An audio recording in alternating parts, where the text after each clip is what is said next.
नमस्कार विद्यार्थियों, good morning, सुप्रभात। हिंदी की ऑनलाइन क्लास सीरीज में आपका फिर से एक बार स्वागत है। आज का जो अपना टॉपिक है वह है अलंकार है। जो पिछली बार हमने अध्ययन किया था उसी का दूसरा पार्ट है। मतलब हमने शब्दालंकार में कुछ अलंकार पढ़ लिए थे, तो उसी को थोड़ा सा आगे लेकर चलेंगे, जिसमें दूसरा जो अलंकार आएगा शब्दालंकार में वह अलंकार आएगा आपका श्लेष अलंकार। कौन सा अलंकार? श्लेष अलंकार। यानी हमने जो अलंकार पढ़े थे उसमें अनुप्रास का अध्ययन कर लिया, साथ में लाटानुप्रास का अध्ययन कर लिया, और तीसरा जो अलंकार था वो था यमक अलंकार। इसका भी हमने अध्ययन कर लिया। अब जो चौथा अलंकार आता है अपना वो आता है श्लेष अलंकार। अब ये श्लेष अलंकार का मतलब क्या होता है, श्लेष अलंकार कहते किसे हैं, तो वो देखिए, ये जो श्लेष शब्द है वो दो शब्दों से मिलकर बना है। श्लिष धन ए, महेश्वरी सूत्र होता है ए, यानी ये अण है लेकिन इसको हम बोल सकते हैं ए। श्लेष शब्द जो बना है वो श्लिष धन ऐसे मिलकर बना है। इस श्लिष धन ए का अर्थ निकलता है चिपकना। क्या अर्थ निकलेगा? चिपकना। मतलब श्लेष का शाब्दिक अर्थ क्या हुआ? चिपकना।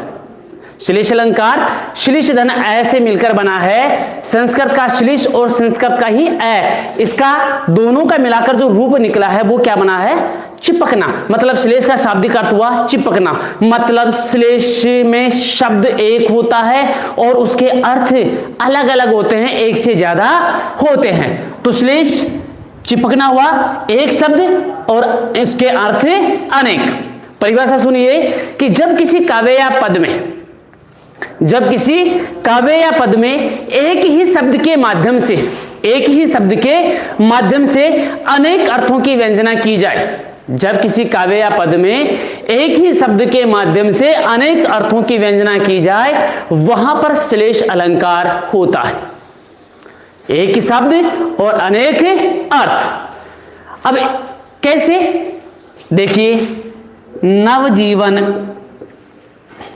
दो घनश्याम हमें, नवजीवन दो घनश्याम हमें। परिभाषा हमने की कि एक ही शब्द के माध्यम से अनेक अर्थों की व्यंजना की जाए वहां पर श्लेष अलंकार होता है। मतलब शब्द एक और अर्थ अनेक। अब नवजीवन, इसके भी अर्थ अलग अलग होंगे और घनश्याम, इसके भी अर्थ अलग अलग होंगे। अब नवजीवन का यदि एक अर्थ निकला तो अपना श्लेष नहीं बनेगा। मतलब एक से ज्यादा अर्थ निकलने चाहिए, नवजीवन का भी और घनश्याम का भी, दोनों का अलग अलग अर्थ निकलना चाहिए। तो नवजीवन के दो अर्थ निकलते हैं। नवजीवन एक तो हो गया नया जीवन, एक तो क्या बन गया? नया जीवन। क्लियर? और दूसरा अर्थ क्या निकलेगा? नवजीवन। क्या निकलेगा? पहले इसका निकालो। नया जीवन का मतलब पानी ले लेंगे हम इसको, ठीक है? नया जीवन और दूसरा पानी। अब घनश्याम का वैसे भी दो अर्थ निकलेंगे, इसके दो अर्थ निकल गए, घनश्याम के भी दो अर्थ निकलेंगे। एक निकलेगा घनश्याम, तो नया जीवन का मतलब इससे लेकर चले तो कृष्ण। कौन बनेगा? श्री कृष्ण बनेगा। और पानी का मतलब, घनश्याम का मतलब काले बादल। शब्द एक था, अर्थ इसके भी दो निकले और इसके भी कितने अर्थ निकले? दो निकले। मतलब एक शब्द और अर्थ अनेक हो, वहां पर कौन सा अलंकार होगा? श्लेष अलंकार। इस श्लेष अलंकार से संबंधित अपने एक शब्द शक्ति भी हमने की थी। कौन सी शब्द शक्ति की थी हमने? वो शब्द शक्ति की थी कौन सी? व्यंजना शब्द शक्ति। और व्यंजना शब्द शक्ति में कौन सी की थी? शाब्दी व्यंजना शब्द शक्ति। कौन सी? शाब्दी व्यंजना शब्द शक्ति। क्लियर? अब देखिए, अब ये श्लेष अलंकार दो प्रकार का होता है। एक उदाहरण काफी है, एक उदाहरण और दे देता हूं। रहीमन पानी राखी, रहीमन पानी राखिए, रहीमन पानी राखिए, बिन पानी सब सून, बिन पानी सब सून। अर्थ अलग अलग निकलने चाहिए। रहीमन पानी राखिए, बिन पानी सब सून, पानी गए न उबरे, पानी गए न उबरे, मोती मानस चून। क्लियर है? रहीमन पानी राखिए, बिन पानी सब सून, पानी गए न उबरे, मोती मानस चून। यहां पर रहीम राजी कह रहे हैं कि मनुष्य को अपने जीवन में पानी बचाकर रखना चाहिए। पानी है तो मनुष्य का जीवन है, पानी है तो ये सृष्टि पर चराचर रूप है। यदि पानी नहीं होगा तो क्या हो जाएगा? बिना पानी के सब शून्य हो जाएगा, अर्थात एकांत निर्जर बन जाएगा, चारों ओर शून्य बन जाएगा, अर्थात किसी भी प्रकार का जनजीवन नहीं रहेगा। क्यों? पानी गए न उबरे। यदि पानी उबरना नहीं चाहिए, यदि पानी उबर गया, यदि पानी उबर गया तो हमारे जीवन से मोती मानस और चून चले जाएंगे। यदि पानी है, पानी रहेगा तो हमारे जीवन में ये तीन चीजें हैं। पानी के तीन अर्थ निकलेंगे। यदि पानी है तो हमारे जीवन में ये तीन चीजें हैं। एक तो क्या? मोती, दूसरा क्या? मानस, और तीसरा क्या है? चून। यदि पानी है तो यह पानी ओस की बूंदों के रूप में चमकेगा। क्लियर है? पानी है तो है, यदि पानी नहीं है तो ओस की बूंद भी नहीं होगी, और ओस की बूंद नहीं होगी तो मोती के रूप में क्या खाक चमकेगी? कुछ नहीं चमकेगा। तो पानी है तो मोती है, ओस है, ओस है तो मोती के रूप में सूर्य की किरणें पड़ेगी, तो ये मोती के रूप में जल क्या होगा? चमकेगा। ठीक है? मानस, मनुष्य की अस, मनुष्य की इज्जत। पानी है तो मनुष्य की इज्जत है। कहने का मतलब कसम जो दी जाती है, कसम जो लीज दी जाती है, वो पानी को हाथ में रखकर, हथेली पर रख करके दी जाती है। यदि पानी है तो ये कस्में वादे किए जा सकते हैं, यदि पानी नहीं होगा तो कुछ नहीं होगा। ठीक है? चून, आटा गूंदने के काम में, आटा गूंदने के काम में। यदि पानी है तो आटा गूंदा जा सकता है, पानी है तो अनाज पैदा किया जा सकता है, अनाज से आटा बनाया जा सकता है, अनाज को, वो आटे को गूंदा जा सकता है। यदि पानी है तो ये तीनों चीजें होगी, यदि पानी नहीं होगा तो ये तीनों चीजें भी हमारे जीवन में नहीं होगी। इसलिए रहमदास जी कह रहे हैं कि पानी को बचा कर रखना चाहिए। पानी का मतलब तीन अर्थ, पानी का मतलब है तीन अर्थ। अब तीन अर्थ तो एक शब्द अर्थ अनेक। क्लियर है? श्लेष, एक ही शब्द के माध्यम से अनेक अर्थों की व्यंजना की जाए, श्लेष अलंकार होता है। दो मैंने उदाहरण दे दिए हैं। अब इस श्लेष अलंकार के जो पार्ट होते हैं, प्रकार होते हैं, वो कितने होते हैं? दो होते हैं। कितने होते हैं? दो होते हैं। अब दो कौन कौन से होते हैं? दो अलंकार कौन कौन से हैं श्लेष के? पहला अलंकार का रूप आता है अभंग श्लेष अलंकार। कौन सा? अभंग श्लेष अलंकार। पहला प्रकार आएगा आपका अभंग श्लेष, दूसरा सभंग श्लेष। पहला अभंग और दूसरा सभंग।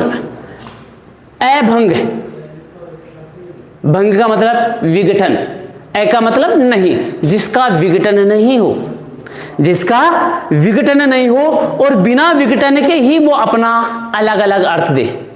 ठीक है? परिभाषा सुनिए कि जब किसी काव्य या पद में, जब किसी काव्य या पद में श्रेष्ठ शब्द का लोक प्रसिद्धि या शब्दकोश के आधार पर बिना टुकड़े किए ही अनेक अर्थ प्रकट हो। रिपीट कर रहा हूं, जब किसी काव्य या पद में श्लिष्ट शब्द के बिना टुकड़े किए ही, जब किसी काव्य या पद में किसी श्लिष्ट शब्द के अर्थात उचित शब्द के, उपयुक्त शब्द के बिना टुकड़े किए ही, बिना विघटन इसके किए ही, या तो लोक प्रसिद्धि या शब्दकोश के आधार पर अनेक अर्थ निकले, वहां पर कौन सा अलंकार बनेगा? अभंग श्लेष अलंकार बनेगा। बिना टुकड़े करना, बिना टुकड़े करते ही अलग अलग अर्थ निकलना। एक ही शब्द रहेगा, बिना उसके टुकड़े होंगे और बिना टुकड़ों के वो अनेक अर्थ देगा। कौन सा अलंकार बनेगा अपना? अभंग श्लेष अलंकार बनेगा। रिपीट कर रहा हूं कि जब किसी काव्य में प्रयुक्त श्लेष शब्द के बिना टुकड़े किए ही लोक प्रसिद्धि या शब्दकोश के आधार पर अनेक अर्थ निकले या अलग अलग अर्थ निकले, अभंग श्लेष अलंकार होता है। अब कैसे होता है अभंग श्लेष अलंकार? पहले तो हमने नवजीवन दो घनश्याम में एक उदाहरण लिया, नवजीवन का हमने किसी प्रकार का टुकड़ा नहीं किया। दूसरा हमने दिया घनश्याम, घनश्याम के भी हमने टुकड़ा वो विघटन नहीं किया, टुकड़े नहीं किए। जब विघटन नहीं किया, टुकड़ा नहीं किया, फिर भी दो अर्थ दे दिया। एक शब्द दो अर्थ दे रहा, दूसरा शब्द दो अर्थ दे रहा, मतलब बिना टुकड़े दो अर्थ दे रहे हैं, मतलब कौन सा रहेगा? अभंग। हमने रहीमन पानी राखी की बात की थी, पानी के तीन अर्थ निकले थे, तीन अर्थ निकले थे, मतलब पानी एक है, बिना टुकड़ों के ही वो तीन अर्थ दे गया, मोती के रूप में, मानस के रूप में और चून के रूप में। ऐसा ही मैं एक उदाहरण और दे देता हूं ताकि अच्छी तरह से आपको समझ में आए। चरण धरत चिंता करत, चरण धरत चिंता करत, भावत नींद न सोर, भावत नींद न सोर, भावत नींद ने सोर। सुवर्ण को, सुवर्ण को ढूंढत फिरे, सुवर्ण को ढूंढत फिरे, कवि कामी अरु चोर, अरु चोर। चरण धरत चिंता करत भावत नींद न सोर, सुवर्ण को ढूंढत फिरे कवि कामी अरु चोर। यहां कवि कह रहा है कि चरण को रखते हुए, अपने पैरों को आगे से आगे बढ़ाते हुए चिंता करते रहते हैं। कौन? कवि कामी और चोर। चरण धरत चिंता करत भावत नींद न सोर, और इन तीनों को ही अपने अपने चरण रखते हुए, अपने अपने चरण रखते हुए किसी भी प्रकार की नींद और शोर शोभा नहीं देते। इन तीनों को ही ना नींद आती है ना चैन आता है। किसको? कवि को, कामी को और चोर को। सुवर्ण को ढूंढत फिरे, ये तीनों ही सुवर्ण, एक इसकी बात करनी है और एक इसकी बात करनी है। सुवर्ण को ढूंढत फिरे, ये तीनों ही सुवर्ण को ढूंढने में लगे रहते हैं, सारे दिन, रात दिन, दोपहर, सब सुबह शाम देखते नहीं है, सुवर्ण को ढूंढते फिरते रहते हैं। कौन कौन? कवि कामी और चोर। अब देखिए, इस चरण का हमको अर्थ निकालना है। बात की थी कि चरण सुवर्ण, इस चरण का जो अर्थ लिया जाएगा वो कवि के रूप में तो क्या होगा? कवि के रूप में होगा पद, छंद या फिर पंक्ति। क्लियर है? किसी कविता का पद या कोई छंद बनाते समय या कोई कविता की पंक्ति लिखते समय किसके रूप में? कवि के रूप में। किसके रूप में आया? कवि के रूप में। फिर इसी चरण को हम कामी, जो व्यभिचारी होता है, जो दुराचारी होता है, उसके लिए पैर होगा, ठीक है। और चोर के लिए भी क्या रहेगा? पैर ही रहेगा। मतलब एक चोर जब चोरी की दृष्टि से किसी की दूसरे घर में जाएगा तो सारे दिन उसको चोरी के बारे में चिंता लगी रहेगी कि मैं कैसे चोरी करूं, किस प्रकार चोरी करूं। तो जैसे जैसे वो दूसरे के एक मकान में जाएगा, घर में जाएगा, तो बिल्कुल धीरे धीरे हल्के हल्के कदम रखने की कोशिश करेगा। व्यभिचारी व्यक्ति भी ऐसा होता है, दुराचारी व्यक्ति भी ऐसा होता है। लेकिन यही चरण शब्द कवि के रूप में क्या लेकर आया? पद, पंक्ति या छंद लेकर आया। ये मतलब इस चरण के कितने अर्थ निकल गए? एक इसको मान लिया जाए तो एक इसको मान लिया जाए, कितने अर्थ निकल गए? 2 अर्थ निकल गए। अब बात आई सुवर्ण की। अब इस सुवर्ण को कवि के रूप में तो क्या कहेंगे? सुवर्ण को कवि के रूप में तो हम क्या कहेंगे? यहां लिख लेता हूं मैं, सुवर्ण। अब सुवर्ण कवि के लिए तो रहेगा क्या? एक अच्छा वर्ण, अच्छा या उपयुक्त वर्ण। वर्ण का मतलब अक्षर, वर्ण का मतलब अक्षर, ठीक है। सुवर्ण अच्छा वर्ण या अच्छा अक्षर, क्लियर है? सुवर्ण। अब काम्य की बात आई, काव्य की बात आई तो अर्थ निकलेगा गौरवर्ण या रंग वाली स्त्री। व्यभिचारी व्यक्ति होगा ना, कामी व्यभिचारी होता है तो उसको क्या चाहिए? गौरवर्ण वाली स्त्री। तीसरा जो अर्थ निकलता है अपना किसके लिए? चोर के लिए। तो चोर के लिए सुवर्ण, स्वर्ण मतलब सोना, मतलब सोना। सुवर्ण एक था, अर्थ कितने निकले? एक ही के 3 अर्थ निकल गए। कौन सा अलंकार बनेगा आपका? अभंग श्लेष अलंकार। हमने सुवर्ण को किसी भी प्रकार से नहीं तोड़ा है, सुवर्ण को हमने किसी भी प्रकार से तोड़ा नहीं है। इसका मतलब बिना तोड़े ही इसके 3 अर्थ निकल गए। सुवर्ण के भी 3 अर्थ निकल गए और चरण के भी कितने अर्थ निकल गए? 2 अर्थ निकल गए। मतलब कौन सा? अभंग श्लेष अलंकार।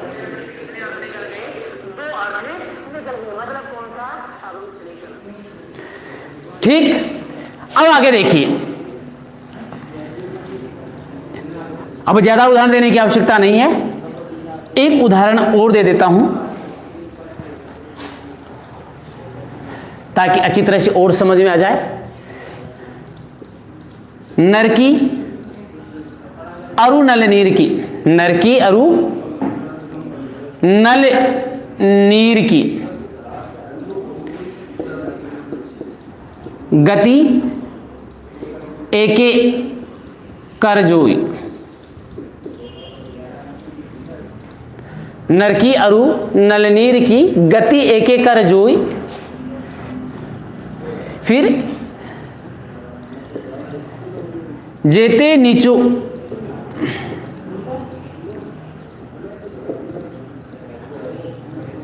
हवे चले। नर की अरु नलनीर की गति एके कर जो, जेते नीचो हवे चले तेते ऊंचो होय।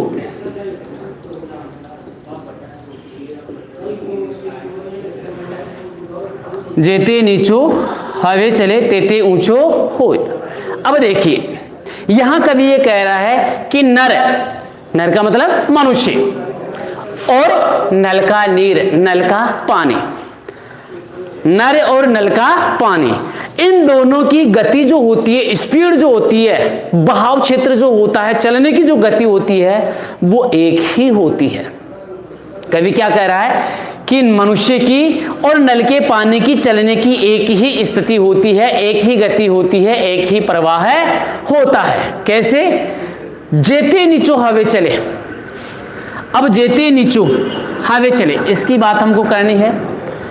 और तेते ऊंचो होय, जेते नीचो हवे चले तेते ऊंचो होय, मतलब एक तो नीचा शब्द और एक ऊंचा शब्द। यहां नर की और नल के नीर की बात करनी है। तो देखिए एक तो आ गया नीचा शब्द। अब इस नीचा शब्द को हम 2 अर्थों में लेंगे। किसके रूप में? एक तो नर और दूसरा नल का नीर। क्लियर है? अब नर का अर्थ निकलेगा विनम्र होकर चलना। नर का मतलब क्या होता है? विनम्र होकर चलना।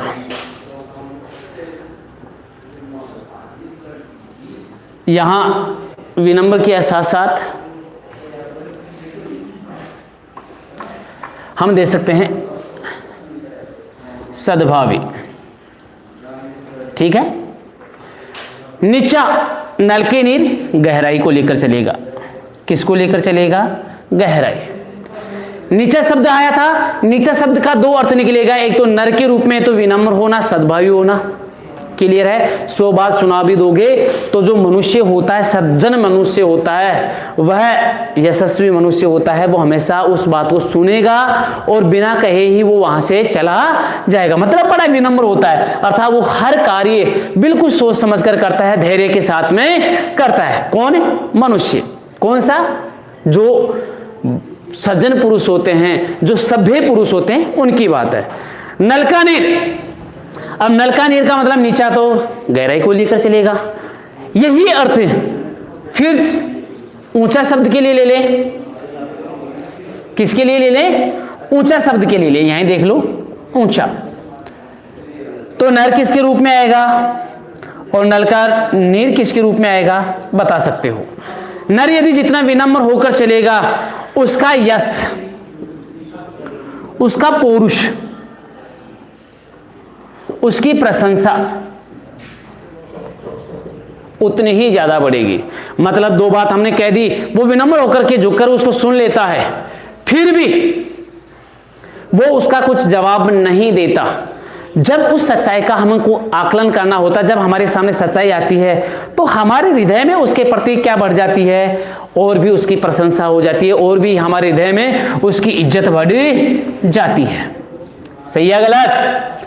यानी जितना विनम्र होकर चलेगा, उसकी प्रशंसा उतनी होगी, उसका यश, उसका कीर्ति, उसका पौरुष बल, उसकी प्रशंसा उतनी ही ज्यादा होगी। सभ्य पुरुष को दो बात कहेंगे, सुन लेगा, चला जाएगा, जवाब नहीं देगा, लेकिन समय पर उसकी प्रशंसा अपने आप ही होने लग जाती है। अर्थात जब समाज के सामने उसकी सच्चाई आती है, तो उसके किए हुए कार्यों की प्रशंसा होगी, उसका यश बढ़ेगा, उसका पौरुष बल बढ़ेगा। अब नलका नीर भाई जितना नीचे गहराई की ओर जाएगा, जितना गहराई की ओर जाएगा, उसका वेग उतना ही ऊपर की ओर आएगा। तो यहां ऊंचा का मतलब ऊपर, ठीक है, या ऊंचाई या ऊपर की ओर वेग होना। तो दो अर्थ निकल गए, नीचे की भी दो अर्थ निकल गए, नर और नल के नीर के रूप में, और ऊंचा के भी कितने अर्थ निकल गए? दो अर्थ निकल गए। मतलब हमने इसको ना तो ऊंचा को तोड़ा है, ना इसका विघटन नीचा का हमने किया है। कौन सा अलंकार बनेगा? अभंग श्लेष अलंकार बनेगा। क्लियर है? अब हमें देखना है सभंग श्लेष अलंकार किसे कहते हैं। हमने परिभाषा की है अभंग की। हमने देखा कि जब किसी काव्य या पद में श्लिष्ट शब्द के बिना टुकड़े किए ही शब्दकोश या लोक प्रसिद्धि के आधार पर अलग अलग अर्थ निकलते हैं, तो हम इसकी परिभाषा कैसे करेंगे कि जब किसी काव्य में श्लिष्ट शब्द के टुकड़े करने पर, जब किसी काव्य या पद में श्लिष्ट शब्द के टुकड़े करने पर लोक प्रसिद्धि या शब्दकोश के आधार पर अलग अलग अर्थ प्रयुक्त होते हैं। जब किसी काव्य में या पद में श्लिष्ट शब्द के टुकड़े करने पर, यानी विघटन करना, तोड़ना, श्लिष्ट शब्द के टुकड़े करने पर लोक प्रसिद्धि के आधार पर या शब्दकोश के आधार पर उसके अलग अलग अर्थ निकलेंगे, वहां पर कौन सा अलंकार होगा? आपका सभंग श्लेष अलंकार होगा। कैसे? उदाहरण देखिए, अजो तरियोना, अजो तरियोना ही रहो, अजो तरियोना ही रहो, श्रुति सेवत एक रंग, श्रुति सेवत एक रंग। अजो तरियोना ही रहो, श्रुति सेवत एक रंग, नाक बास,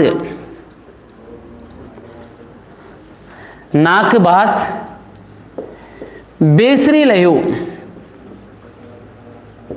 बेसरी लहो, बसी मुक्तन के संग, मुक्तन के संग। ध्यान दीजिए, इसमें आपका अभंग श्लेष अलंकार भी मिल जाएगा और सभंग श्लेष अलंकार भी मिलेगा। सभंग श्लेष अलंकार तो मिलेगा आपका यहां पे, तरियोना शब्द है, अब इस तरियोना शब्द के हम टुकड़े करेंगे। कैसा टुकड़ा होगा? पहले तो इस तरियोना को सीधा सा अर्थ लेकर चलेंगे, जिसका ऐसे ले लो, कान का आभूषण, कान का आभूषण।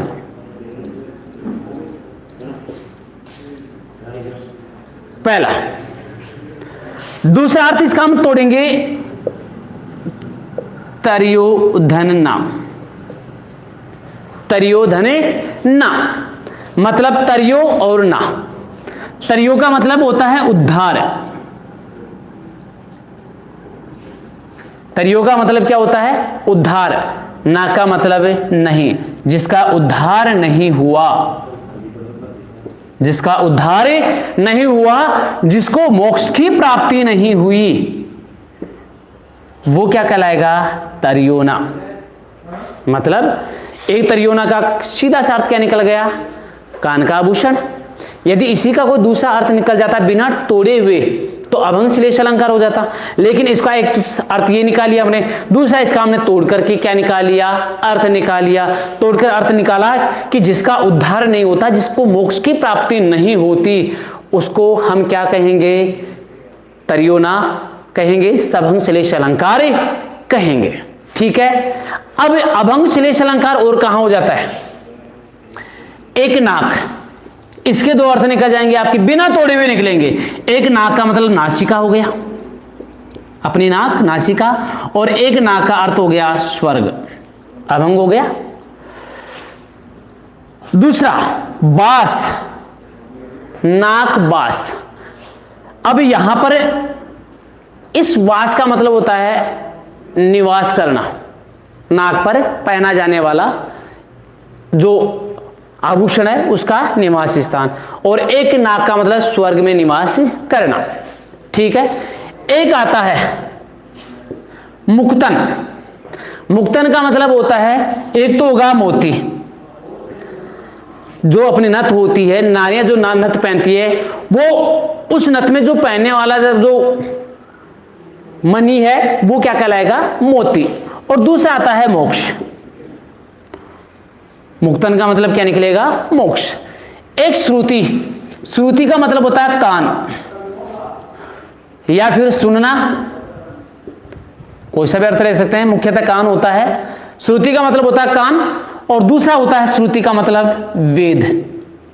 श्रुति का मतलब दो अर्थ निकल गए, कान और दूसरा वेद। नासिका का दो अर्थ निकल गया, नासिका और स्वर्ग। बास का मतलब स्वर्ग में निवास करना या फिर नाक पर निवास करना। ठीक है। मुक्तन का दो अर्थ निकल गया, मोती और दूसरा मोक्ष। अभंग भी है और इसमें कौन सा है? सभंग भी है। दूसरा उदाहरण और देख लीजिए, अच्छी तरह से समझ में आएगा। चीर जीवो जोरी जुरे, चीर जीवो जोरी जुरे, चीर जीवो जोरी जुरे, जोरी जुरे, चीर जीवो जोरी जुरे, क्यों न सने गंभीर, क्यों न सने है गंभीर, को गठी वर्ष भानुजा, को गठी वृष भानुजा, वे हलधर के वीर, वे हलधर के वीर। यहां पर राधा जी और श्री कृष्ण जी के बारे में कहा गया है कि चीर जीवो जोरू जुरे, क्यों ना उनका जीवन लंबे समय तक यूं ही बना रहे, बना रहना जरूरी है। ऐसा ही इनका जीवन लंबे समय तक बना हुआ होना चाहिए। और फिर जब इनका जीवन लंबे समय तक बना रहे तो इनकी लंबे जीवन में इनके हृदय में प्रेम भी लंबे समय तक ही बना हुआ होना चाहिए। क्यों न सने गंभीर, इनमें प्रेम का जो भाव है वो भी क्यों न ज्यादा न हो, अर्थात अत्यधिक होना चाहिए। क्यों? को गठी वृष भानुजा, एक तो वृष भानुजा, कौन तो वृष भानुजा कमजोर है और वे भी हलधर के क्या हैं? वीर हैं। अब यहां पर वृष भानुजा और हलधर, यहां वृष भानुजा के टुकड़े करेंगे तब इसके अलग अलग अर्थ लिए जाएंगे। वृष भानुजा के दो अर्थ निकलेंगे, एक तो बनेगा अपना वृषभ धने अनुजा, इसी को हाँ करो, एक तो होगा वृषभ धने अनुजा। वृषभ धन अनुजा, वृषभ का मतलब होता है बैल, वृषभ का मतलब क्या होता है बैल, और दूसरा अनुजा, अनु का मतलब छोटा, जा का मतलब छोटी, जा का मतलब होता है जन्म लेने वाली, जन्म लेने वाली, यानी किसके बाद में, बेल के बाद में जन्म लेने वाली, बेल के बाद में जन्म लेने वाली, मतलब बेल के बाद में जन्म लेने वाली कौन, उसकी बहन, बहन ही होगी। तो बैल की बहन कौन होगी भाई, अभंग है, हाँ करता हूं, इसको पहले सुन लीजिए बाद में रिपीट करता हूं मैं। वृषभ धन अनुजा, मतलब वृषभ का मतलब है और अनुजा का मतलब, बैल के बाद में जो जन्म लेने वाली है वो उसकी बहन होगी, वो बहन क्या होगी, गाय। ठीक है, ये तो हो गया वृषभ धन अनुजा का। अनु का मतलब होता है छोटा या छोटी, जा का मतलब यदि जय होता तो छोटा हो जाता, यदि जा यहां पर जा आया तो क्या मतलब होगा, छोटी। तो वृषभ के बाद में जो जन्म लेने वाली है, बैल के बाद में जो जन्म लेने वाली है, मतलब उसकी छोटी बहन होगी, छोटी बहन होगी तो कौन होगा, गाय। क्लियर है। अब इसी को हमने दूसरे अर्थ में बोलेंगे वृष भानु धने जा, वृष भानु धने जा। अब वृष भानु एक राजा का नाम है, वृष भानु क्या है, एक राजा का नाम है, और राजा के घर में जन्म लेने वाली। यदि जय होता तो जन्म लेने वाला, और यदि यहां पर आया है अपना जा मतलब जन्म लेने वाली, तो वृष भानु के घर पर जो जन्म लेने वाली है मतलब उसकी पुत्री कौन है, राधा। कौन बनेगा, राधा। एक ही शब्द था, हमने इसका विघटन कर दिया, तोड़ दिया, दो अलग शब्द तोड़े, दोनों का तोड़ने पर दो अलग अर्थ निकल गया। एक तो बैल की बहन गाय और दूसरा निकला वृष भानु की पुत्री राधा। अब यहां पर तो आ गया कौन सा, सभंग श्लेष अलंकार। क्लियर है। लेकिन यहां हलधर अभंग श्लेष अलंकार के अंतर्गत गया। किसके अंतर्गत गया, अभंग श्लेष अलंकार के। कैसे कि एक तो हल को धारण करने वाला कौन होगा, बैल, सीधा सा अर्थ आएगा। भाई बैल को खींचने वाला कौन, हलधर, सॉरी हल को खींचने वाला कौन, बैल। ठीक है, इसलिए उसको नाम क्या दे दिया गया हमने, हलधर। और एक हलधर जिसके कंधे पर हमेशा हल रहता है वो कौन होगा, बलराम। क्लियर है। एक हलधर का मतलब बैल निकल गया और एक हलधर का मतलब क्या निकला, बलराम निकला। इसका हमने टुकड़ा नहीं किया इसलिए ये अभंग हो गया, इसका हमने टुकड़ा किया है ये कौन सा हो गया, सभंग श्लेष अलंकार। हमने पिछला जो उदाहरण दिया था उसको मैं वापस रिपीट कर रहा हूं। एक तरियोना शब्द था, अजो तरियोना ही रहो श्रुति से बतीक रंग, नाकवास बेसर रहो बसी मुक्तन के संग, नागवास बेच लियो बसी मुक्तन के संग। अब यहां पर तरियोना जो शब्द है, इस तरियोना की कहानी क्या है। एक तो हमने इसका अर्थ निकाल लिया कान का आभूषण। भाई सीधा सा कह दूं कि तरियोना का अर्थ क्या होता है, कान का आभूषण। क्या होता है, कान का आभूषण। तो एक तो कान का आभूषण हो गया, कान का आभूषण, कोई शक है, सीधा सा अर्थ निकालिए भाई, तरियोना का अर्थ क्या निकलेगा, कान का आभूषण।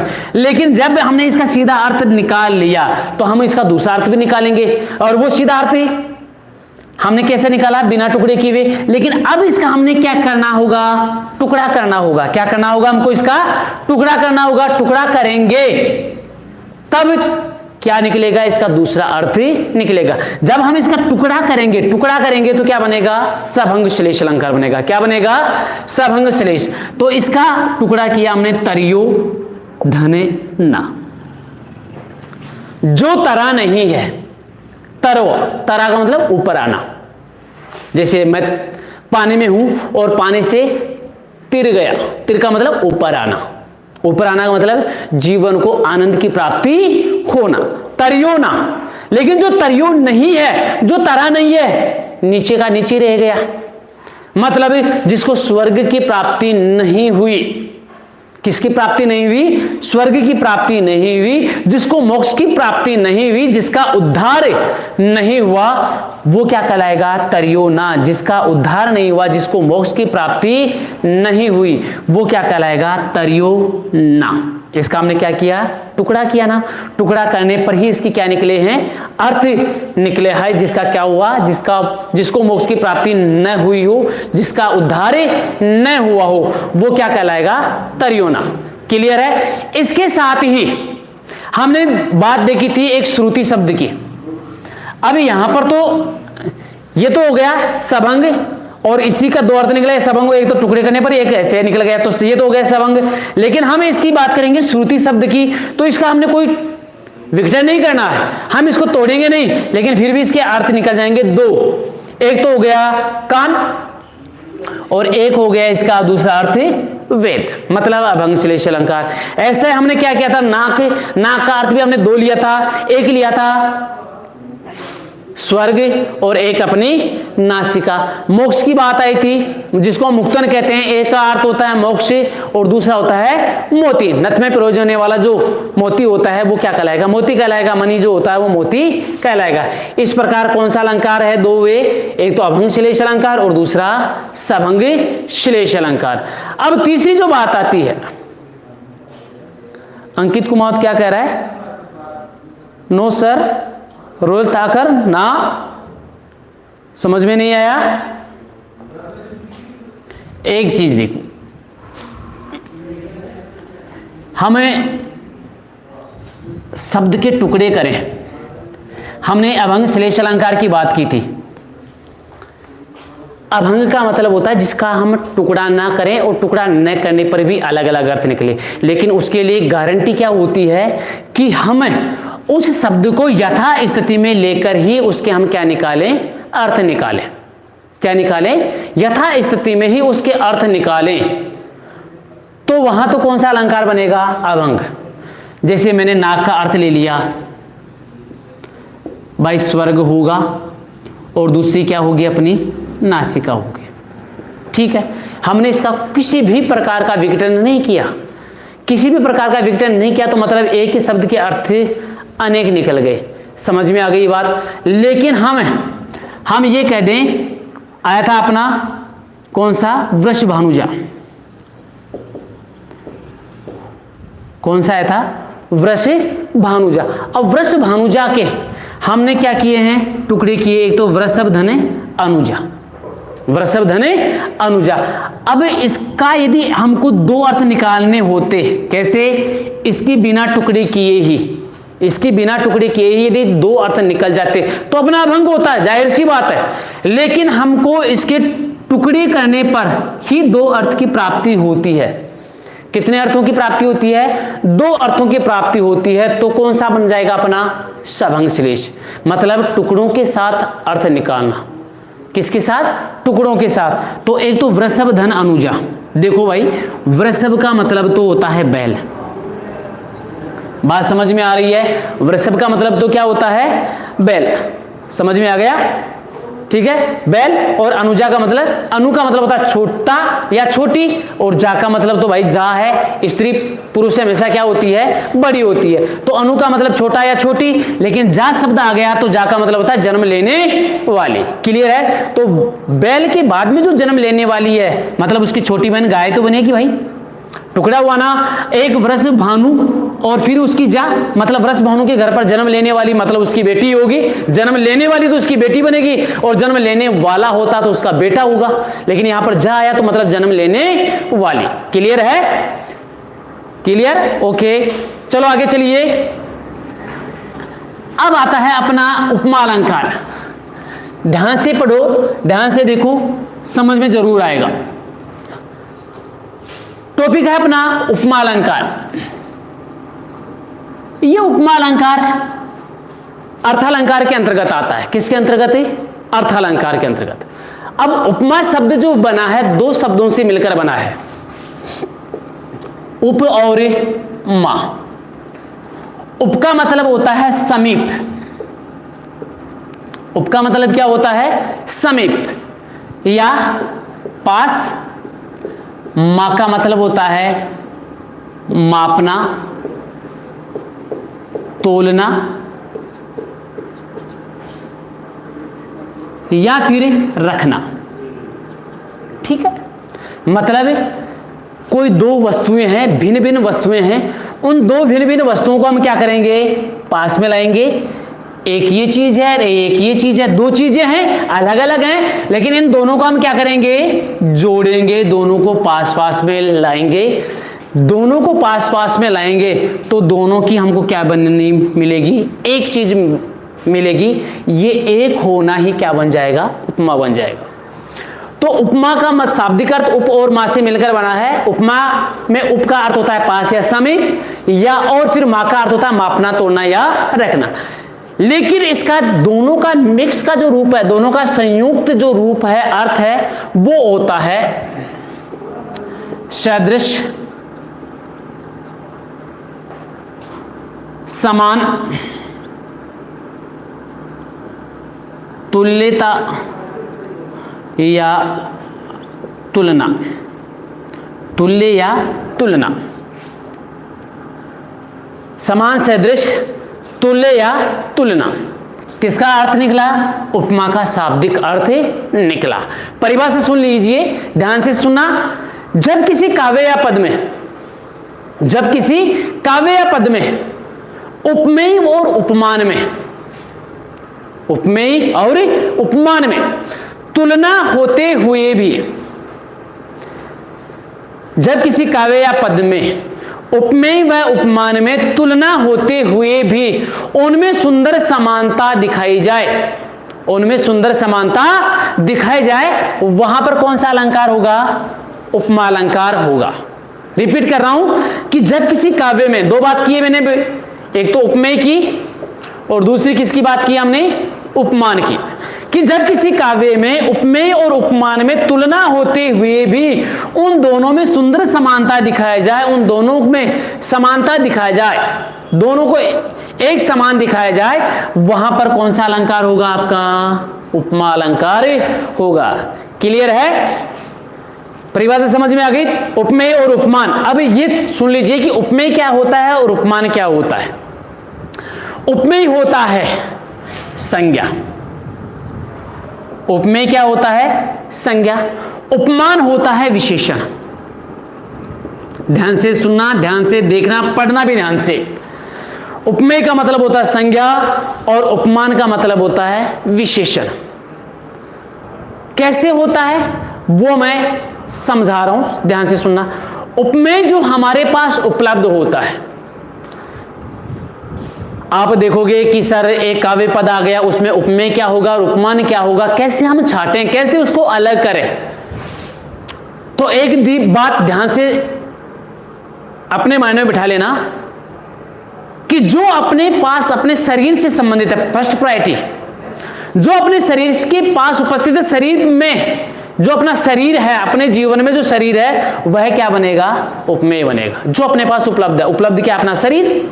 मतलब ये पेन अपना नहीं है, हमारे शरीर के जो कपड़े लत्ते हैं वो अपने नहीं है, हमारे शरीर से संबंधित जो भी अंग हैं, शरीर से संबंधित जो भी अंग हैं, वो किसके अंतर्गत? उपमेय के अंतर्गत। अब शरीर के बारे में जो बात कही जाए वो किसके अंतर्गत आएगी? उपमान के अंतर्गत आएगी, विशेषण के अंतर्गत आएगी। क्लियर है? दूसरी बात, हम बात करते हैं प्रकृति की।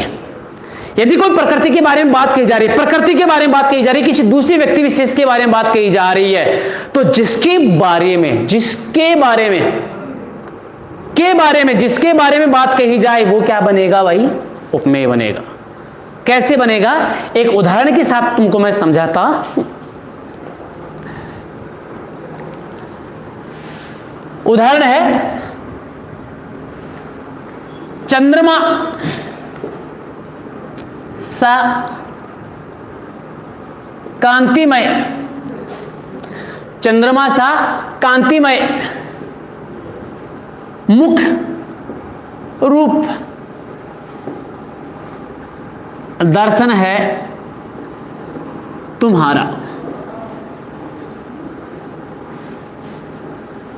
क्लियर है? चंद्रमा सा कांतिमय मुख रूप दर्शन है तुम्हारा। अब इसको हम समझेंगे कब? तब समझेंगे जब हम उपमेय को और उपमान को समझेंगे। इसके लिए इस उपमा अलंकार के 4 अंग होते हैं। उपमा अलंकार के कितने अंग होंगे? 4। समझ में आ रही है? यानी इस पद को हम तब समझेंगे जब हमको इसके 4 अंगों का हमको क्या होगा? ज्ञान होगा। समझ में आ गई? तो देखिए, सबसे पहला अंग जो आता है वो आता है आपका उपमेय। अभी इस सारे पद की हम परिभाषा कर लेंगे। समझ में आ रही है?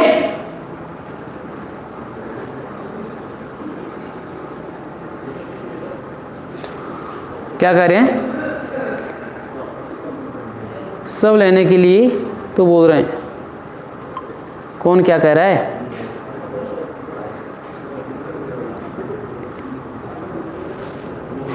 चलो कोई बात नहीं। उपमेय, उपमेय क्या होता है वो सुन लीजिए कि जब किसी काव्य में, मैं एक चीज लिख दूं, संज्ञा या फिर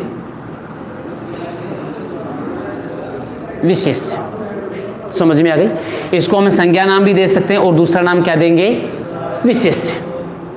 उपमेय किसे कहते हैं? कि जब किसी काव्य में जिसको उपमा दी जाए, शब्दों को याद रखना, जिसको उपमा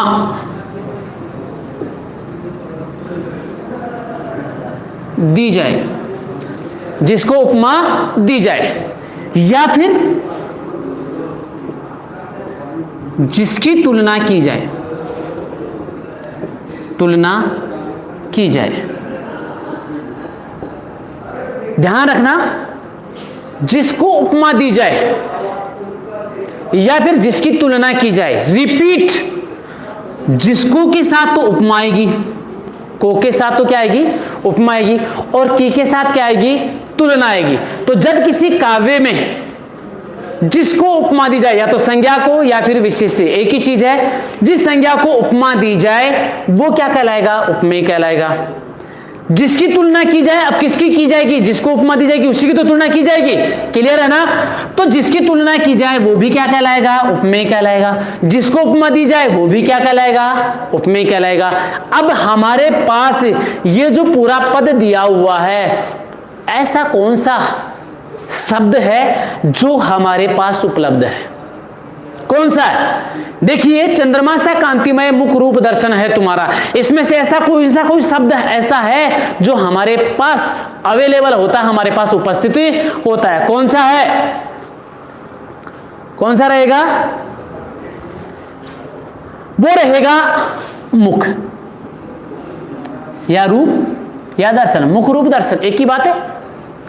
मुख का रूप और मुख का दर्शन है। तो मुख रूप दर्शन जो है वो क्या बन जाएगा? आपका उपमेय बन जाएगा। समझ में आ रहा है?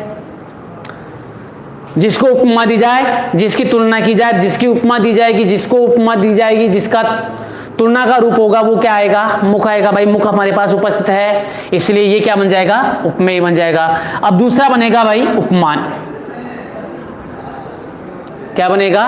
उपमान। बात की थी हमने उपमेय और उपमान की। उपमान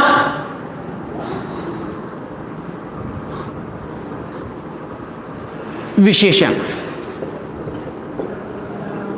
इसको एक शब्द और लिखूंगा। यदि इसको हम प्रस्तुत नाम दे सकते हैं, संज्ञा को संज्ञा, प्रस्तुत और विशेषण नाम दे सकते हैं, तो इसको हम विशेषण और अप्रस्तुत नाम देंगे। ठीक है ना? समझ में आ रही है? यदि उपमेय संज्ञा है, विशेष्य है और प्रस्तुत है, क्योंकि हमारे पास उपस्थित होता है, उपस्थित होने का मतलब प्रस्तुत होना। समझ में आ गई? तो उपमान को हम क्या देंगे? अप्रस्तुत का नाम देंगे, और दूसरा क्या नाम देंगे? विशेषण का नाम देंगे। ठीक है? अब इसकी परिभाषा सुनिए कि जब किसी काव्य या पद में जिसकी उपमा दी जाए, जिसकी उपमा दी जाए, जिसको उपमा दी जाए तो वो तो उपमेय बनेगा, लेकिन जिसकी उपमा दी जाए, जिसकी उपमा दी जाए, ठीक है, या फिर जिससे तुलना की जाए, जिससे तुलना की जाए, जिससे क्या की जाए, तुलना, जिससे तुलना की जाए, जिससे तुलना की गई वो मतलब हमारे पास उपस्थित नहीं है, हमारे पास वह रूप नहीं है, वो हमारे पास प्रस्तुति नहीं है। जिसकी उपमा दी जाए मतलब ये दोनों के दोनों रूप क्या कहलाएंगे, उपमान कहलाएंगे। मतलब मुख्य रूप तो अपना हमारे पास उपलब्ध है, लेकिन हमारे पास उपलब्ध क्या नहीं है, चंद्रमा नहीं है। मैंने क्या कहा था, ये पेन हमारे पास उपस्थित है नहीं, ये कपड़े ये हमारे पास उपस्थित है नहीं, मतलब हमारे शरीर से संबंधित जो चीज है वही क्या होगी, उपमेय होगी। क्लियर है? मुख अपने पास उपस्थित है, उपमेय हो गया, लेकिन चंद्रमा अपने पास उपस्थित नहीं है तो ये क्या बन जाएगा, उपमान बने जाएगा। बात समझ में आ गई? अब बात चलती है तीसरी की, वो होगा समान धर्म। समान धर्म भी नाम दे सकते हैं, या फिर इसको दूसरा नाम दे सकते हैं साधारण धर्म। दूसरा नाम क्या दे सकते हैं, साधारण धर्म। अब क्या किसे कहते हैं कि जब उपमेय और उपमान में, उपमेय व उपमान में समानता का बोध कराने वाले जो शब्द होते हैं, उपमेय व उपमान में समानता का बोध कराने वाले शब्द समान धर्म कहलाते हैं, साधारण धर्म कहलाते हैं। मतलब उपमान को और उपमेय में जो बात आएगी, इसको ऐसे ले ले तू थोड़ा सा, समानता की बात आए तो वो कौन सी बात है कि जब उपमेय और उपमान में समानता का बोध कराने वाले जो शब्द होते हैं वो क्या कहलाएंगे, समान धर्म कहलाएंगे, साधारण धर्म कहलाएंगे। तो चंद्रमा सा कांतिमय रूप दर्शन है तुम्हारा, तो मुख की बात और चंद्रमा की बात, दोनों की बात एक कॉमन है। क्या आएगा, रूप दर्शन, यानी चंद्रमा का जो रूप है और जो मुख का रूप है वो दोनों ही कैसे हैं, कांतिमय है। तो कांतिमय और रूप दर्शन ये सारा का सारा आपका किस में चला जाएगा, समान धर्म में चला जाएगा। या रूप दर्शन ले लें तो ये सारा का सारा किस में चला जाएगा, समान धर्म में चला जाएगा। रिपीट कर रहा हूं कि जब किसी काव्य में या पद में उपमेय और उपमान में समानता का बोध कराने वाले जो शब्द होते हैं वो क्या कहलाएंगे, समान धर्म कहलाएंगे, साधारण धर्म कहलाएंगे। तो चंद्रमा सा कांतिमय मुख रूप दर्शन है तुम्हारा। चंद्रमा सा यानी चंद्रमा भी कांतिमय है, चमकदार है, और जो मुख है वो भी क्या है, चमकदार है। और एक कांतिमय क्या बताया गया, मनुष्य का रूप बताया गया है। तो रूप और कांतिमय, कांतिमय रूप या रूप दर्शन, ये सारा का सारा किसके अंतर्गत आ जाएगा, आपका समान धर्म के अंतर्गत आ जाएगा। चौथी बात और समझाऊंगा आपको मैं। चौथी बात क्या आती है, वाचक शब्द। कौन सा शब्द, वाचक शब्द। कि उपमेय और उपमान में, उपमेय व उपमान में या उपमेय और उपमान को समान धर्म के साथ जोड़ने वाले जो शब्द होते हैं वो वाचक शब्द कहलाते हैं। उपमेय व उपमान को समान धर्म के साथ जोड़ने वाले जो शब्द होते हैं वो क्या कहलाते हैं, वाचक शब्द कहलाते हैं। उपमेय और उपमान को समान धर्म के साथ जोड़ेंगे वो क्या कहलाएंगे, वाचक शब्द। अब सा से सी सम सरिस जैसा जोड़ने वाला शब्द कौन सा है, सा से ही आएगा, यहां पर सा शब्द है, ठीक है। तो सा शब्द क्या बन जाएगा, वाचक शब्द बन जाएगा। अब देखिए इस वाचक शब्द के साथ साथ और कौन कौन से वाचक शब्द आते हैं। सा से सी सम सरिस सदृश इव लो तुल जैसे आदि। ठीक है, ये सारे के सारे क्या होंगे? वाचक शब्द कहलाएंगे। अब एक उदाहरण और दे रहा हूं ताकि अच्छी तरह से समझ में आ जाए। पीपर पात सरिसमन डोला, पीपर पात सरिसमन डोला। बात इन चारों की करूंगा। पीपर पात सरिसमन डोला। अब इन काव्य पंक्ति में जो हमारे पास उपलब्ध है वो तो क्या बनेगा? उपमेय बनेगा। समझ में आ रहा है? हमारे पास उपलब्ध क्या है? मन उपस्थित है। हमारे पास उपस्थित क्या है? मन उपस्थित है, मतलब मन उपस्थित हुआ,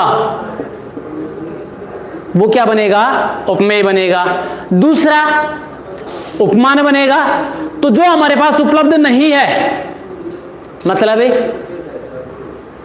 पीपर पात, यह क्या बन गया? उपमान बन गया। क्या बन गया? उपमान बन गया। अब डोला, डोलना, पीपल का पत्ता भी डोलता है और मन भी डोलता रहता है। मन भी एक जगह स्थायी नहीं रहता।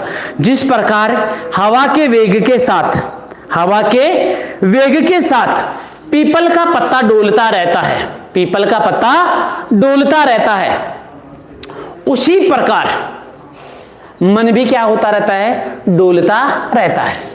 तो पीपल का पत्ता और मन दोनों में क्या बताई गई है? समानता बताई गई है। हां, दोनों अलग अलग हैं, दोनों में किसी प्रकार की समानता नहीं है, लेकिन तुलना होते हुए भी उनमें सुंदर समानता दिखाई जाए, वहां पर कौन सा अलंकार बनेगा? आपका उपमा अलंकार बनेगा। तो पीपल का पत्ता और मन, मन अपना उपमेय बन गया, हमारे पास प्रस्तुत हो गया। ठीक है, पीपल का पत्ता जो है वो हमारे पास उपस्थित नहीं है, इसका मतलब ये क्या बन जाएगा? उपमान बन जाएगा।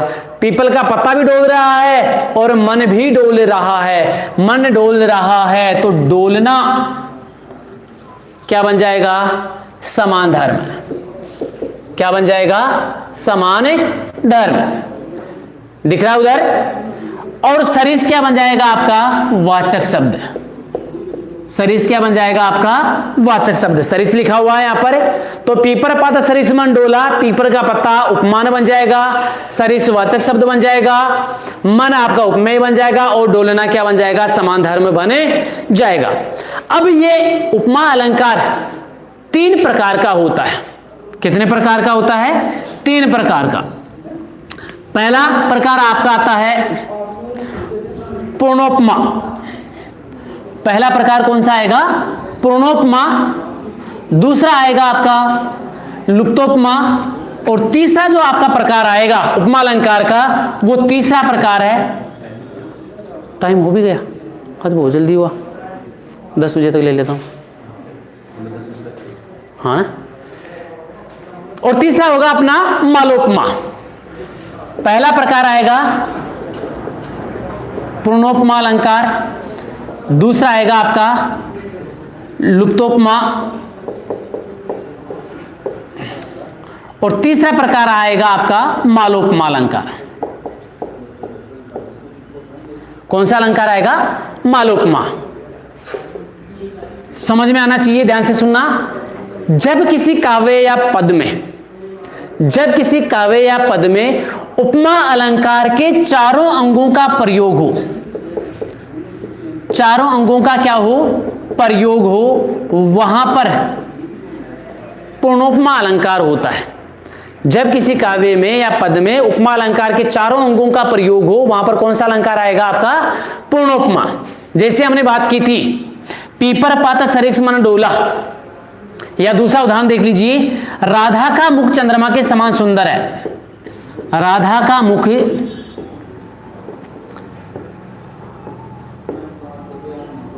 चंद्रमा के समान सुंदर है।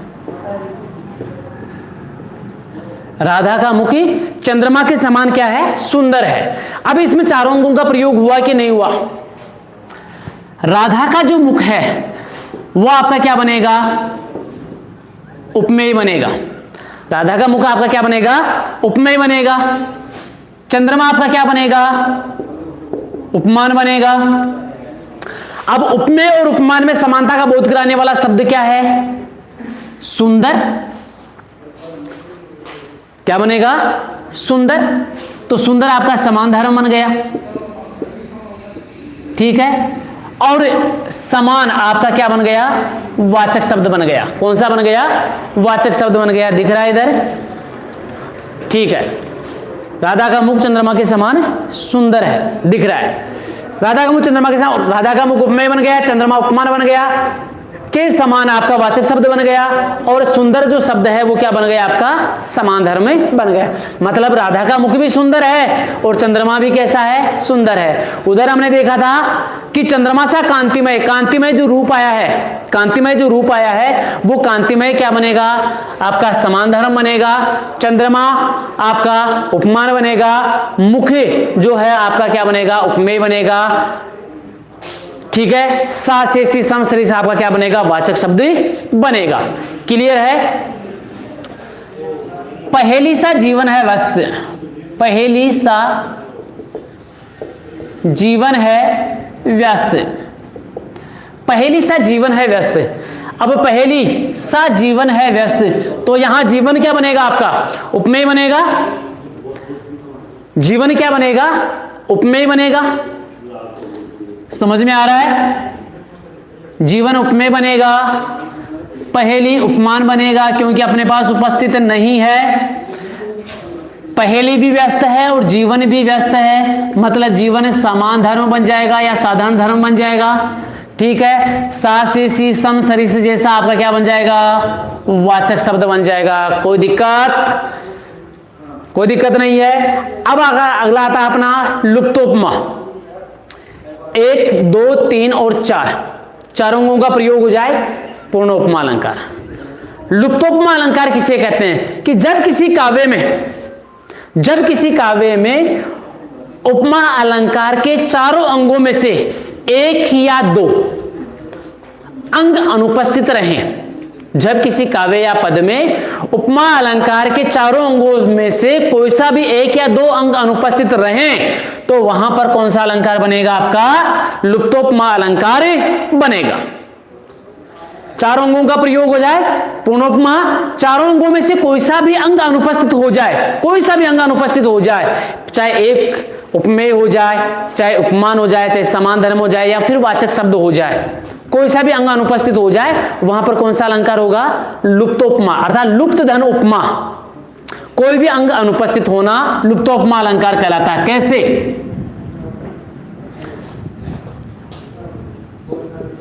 कोटि कुलिस सम वचन तुम्हारा, कोटि कुलिस सम वचन तुम्हारा। अब देखिए, कोटि कुलिस सम वचन तुम्हारा, कोटि कुलिश, यहां पर जो वचन होंगे वो हमारे पास उपस्थित होंगे। भाई मैं बोलूंगा तभी मेरी वाणी निकलेगी, वरना नहीं निकलेगी। तो वचन तो क्या होगा? आपका उपमेय बनेगा, ठीक है।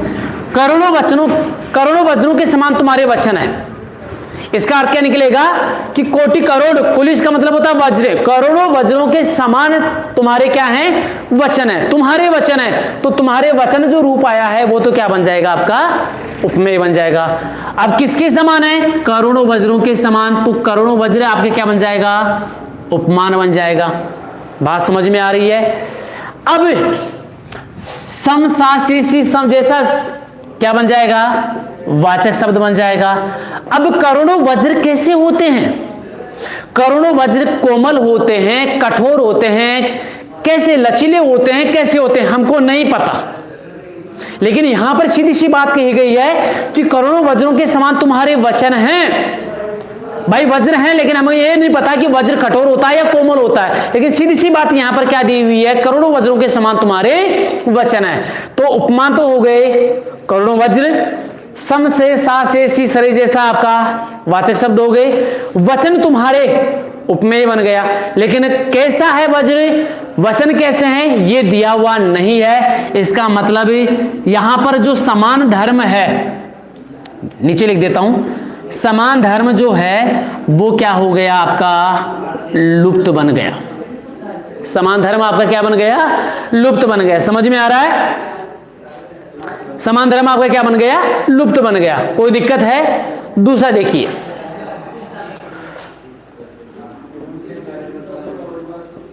कुलिस कठोर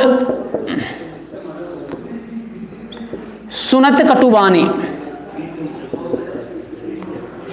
कुलिस कठोर सुनत कटुबानी, बिलखत लखन सिए सबराने। ध्यान से देख ली ना, कुलिस कठोर सुनत कटुबानी, बिलखत लखन सिए सबराने। यहां कुलिस को कठोर बताया गया, वज्र को क्या बताया गया है, कठोर। यहां वज्र को कुछ नहीं बताया गया ना, इसका मतलब अपना समान धर्म लुप्त था। यहां कुलिस को क्या बताया गया है, कठोर। ठीक है। सुनत कटुबानी, करोड़ों वज्रों के समान कठोर वाणी को सुनकर के बिलखने लग जाते हैं लखन भी और सभी रानियां भी। तो बिलखत लखन सी सब रानी, कटुवाणी, कटुवाणी। अब कटुवाणी जब क्या होगी, उपमेय होगी। कठोर वाणी, वाणी क्या होगी, उपमेय होगी। कुलिस क्या होगा,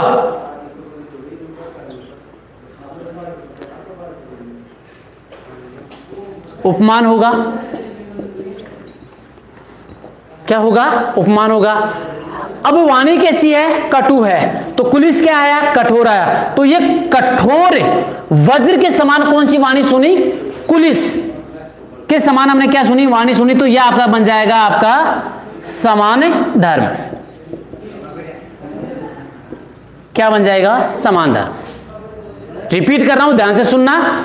यहां कुलिस जो है अपने पास उपस्थित नहीं है, तो कुलिस अपना उपमान बनेगा।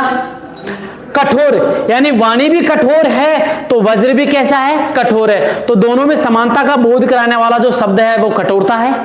कठोर रूप समान धर्म बन गया। लखन सिए सब रानी बिलखत सुनत ये वाचक शब्द नहीं है, तो यहां वाचक शब्द की क्या रही, अनुपस्थिति रही। समझ में आ गई। यहां वाचक लुप्तोपमा अलंकार है, यानी कुलिस उपमान बन गया, कटुवाणी आपका उपमेय बन गया, कठोर आपका समान धर्म बन गया। लेकिन यहां पर वाचक शब्द का कहीं कोई पता नहीं है, कोई अता पता नहीं है, तो कौन सा अलंकार बनेगा आपका, लुप्तोपमा अलंकार। जैसे इसी को मैं कह दूं पहेली सा जीवन है, पहेली सा जीवन है, इस व्यस्त को हटा दूं, पहेली सा जीवन ही बच गया। तो पहेली सा जीवन, पहेली उपमान बन गया, जीवन उपमेय बन गया, सा से सी वाचक शब्द बन गया। तो यहां समान धर्म का क्या है, लोप है। समान धर्म का क्या रहेगा, लोप आ गया। समझ में आ गई बात। कौन सा अलंकार, लुप्तोपमा अलंकार आ गया। यानी कोई सा भी अंग अनुपस्थित हो वहां पर क्या हो जाएगा, लुप्तोपमा अलंकार होगा। क्लियर है। आगे देखिए, मालोपमा अलंकार। कौन सा अलंकार, मालोपमा। अर्थात जब किसी काव्य या पद में एक ही उपमेय के लिए अनेक उपमानों का प्रयोग किया जाए, जब किसी काव्य में एक ही उपमेय के लिए अनेक उपमानों का प्रयोग किया जाए वहां पर मालोपमा अलंकार माना जाता है। मतलब उपमेय तो एक ही है और उपमान एक से ज्यादा होंगे, वहां पर मालोपमा अलंकार होगा। क्लियर है। चारों अंगों का प्रयोग होगा, पूर्णोपमा, कोई सा भी अंग अनुपस्थित होगा, लुप्तोपमा। लेकिन एक ही उपमेय के लिए अनेक उपमान हो वहां पर मालोपमा अलंकार। तो जब किसी काव्य में एक ही उपमेय के लिए अनेक उपमानों का प्रयोग किया जाए वहां पर मालोपमा अलंकार होता है। समझ में आ रहा है। ठीक है, कैसे है वो देखिए। कामसा रूप, कामसा रूप प्रताप दिनेश सा, कामसा रूप प्रताप दिनेश सा, सोमसाशील राम महीप का, राम महीप का। अब यहां पर श्री राम के बारे में चर्चा की गई है, राजा राम के बारे में चर्चा की गई है। अब राजा राम उपमेय तो एक ही है, लेकिन इसके उपमान जो होंगे वो अनेक होंगे। अब इस राजा राम की स्थिति कैसी है? इसका जो सौंदर्य है वो कामदेव जैसा है। सौंदर्य किसके जैसा है? कामदेव का जैसा। इसकी जो वीरता है, सूर्य है, वो सूर्य भगवान जैसा है। किसके जैसा? सूर्य देवता जैसा। इसका जो आचरण है वो चंद्रमा जैसा। इसका व्यवहार जो है वो किसके जैसा है? चंद्रमा के जैसा। मतलब उपमेय तो एक ही रहा, लेकिन इस उपमेय को 3 उपमानों के द्वारा प्रदर्शित किया गया है। एक उपमेय है, 3 इसके उपमान हैं। कौन सा अलंकार बनेगा आपका? मालोपमा अलंकार बनेगा। एक उदाहरण और दे देता हूं, राधा जी के बारे में दे रहा हूं। राधा का मुख, राधा मुख चंद्र सु सुंदर, चंद्र सु सुंदर, कोमल कमल समान, कोमल कमल समान। देखिए ध्यान से, यहां राधा का मुख एक ही उपमेय है। राधा का मुख क्या है? उपमेय एक है, लेकिन इस उपमेय को अलग अलग उपमानों से उपमित किया गया है कि राधा का मुख चंद्र सो सुंदर, चंद्रमा के समान सुंदर है। राधा का मुख किसके समान सुंदर है? चंद्रमा के समान सुंदर है। और कोमल कमल समान, और कमल के समान कैसा है? कोमल है। यानी उपमान एक तो कमल के समान कोमल आ गया और चंद्रमा के समान सुंदर आ गया। उपमेय का कौन सा था अपना? राधा का मुख ही था। राधा का मुख उपमेय एक होने के बाद भी इसको 2 उपमानों से उपमित किया गया। यानी एक उपमेय 2 उपमान। कौन सा अलंकार बनेगा आपका? मालोपमा अलंकार। क्लियर है? उपमा अलंकार के 4 अंगों की हमने बात की थी, उपमेय, उपमान, समान धर्म और वाचक शब्द। हमने उपमा अलंकार के 3 प्रकारों की बात की थी। पूर्णोपमा जिसमें 4 अंगों का प्रयोग होता है, लुप्तोपमा जिसमें 4 अंगों में से कोई सा भी अंग अनुपस्थित हो, मालोपमा जिसमें एक उपमेय के लिए अनेक उपमानों का प्रयोग किया जाए। आज के इस टॉपिक में बस इतना ही।